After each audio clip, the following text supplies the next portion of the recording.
Question enfin sur le projet sur les violences sexuelles qui doit être présenté en Conseil des ministres début mars, à la veille de la journée des droits des femmes. Est-ce que l'allongement de la prescription pour les viols sur mineurs ira jusqu'à, comme il en a été question, 30 ans après la majorité de la victime ?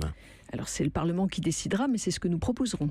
Effectivement, nous avons entendu un certain nombre d'observations, d'études qui montrent que cela permet sans doute, lorsque la mémoire revient, lorsque des faisceaux d'indices peuvent être proposés, cela permet peut-être d'apporter des réponses pénales qui soient convaincantes. Une prescription donc jusqu'à 30 ans après la majorité de la victime.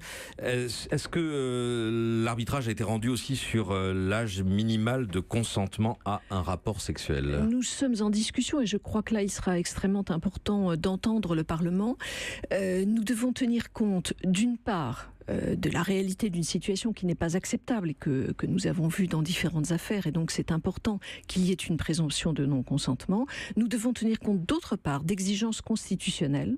C'est très important dans l'écriture d'un texte, et nous devons tenir compte enfin de la sensibilité de l'opinion publique. Donc entre 13 et 15 ans, l'arbitrage n'est pas totalement rendu. L'arbitrage n'est pas encore rendu. Et puis dernier point, le délit d'outrage sexiste, qu'on appelait le harcèlement de rue, avec une amende forfaitaire. Marlène Schiappa, votre collègue, a dit 90 €, ça lui paraissait un peu faible pour sanctionner cela. Ça pourrait être plus, Nicole Belloubet? Là encore, oui, ça pourrait être plus. C'est quelque chose qui doit être traité avec le Parlement également. C'est-à-dire qu'il n'y a pas une amende qui s'impose de manière évidente. Je crois qu'il faut aussi entendre les représentants de la nation.